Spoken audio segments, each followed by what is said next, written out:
Me skin and hair condition బాగుండాలంటే ఈ ABC gummies తప్పకుండా ట్రై చేయండి. సో దీన్ని ప్రిపేర్ చేసుకోవడానికి మనకు కావాలి A for Amla, B for beetroot, C for carrot. Agar agar and gelatin use చేయకుండా ఈ గమ్మీస్ ఎలా ప్రిపేర్ చేయాలో చెప్తాను, వినేయండి.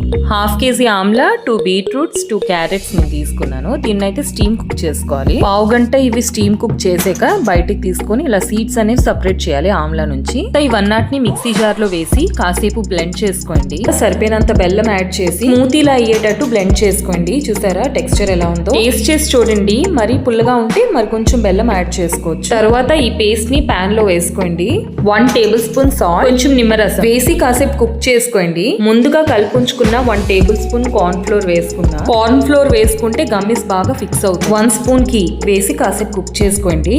సో మనం కుక్ చేసుకున్న తర్వాత మన పేస్ట్ అనేది ఈ టెక్స్చర్ లోకి వస్తుందండి. స్టవ్ ఆఫ్ చేసి ఇది చల్లార్చుకుండాక ఇలా గమ్మీస్ మనం ప్రిపేర్ చేసుకోవాలి. లాస్ట్ కి పౌడర్ షుగర్ ఈ గమ్మీస్ మీద వేసుకోండి. వీటిని మనం హ్యాపీగా 6 months వరకు స్టోర్ చేసుకోవచ్చు. డైలీ 1 గమ్మీ మనం తీసుకుంటే ఇంకా మన బాడీలో విటమిన్ సి డెఫిషియన్సీ ఉండదు. అంతేనండి. మీకు నా వీడియో నచ్చితే లైక్, షేర్, సబ్స్క్రైబ్ చేసుకోండి.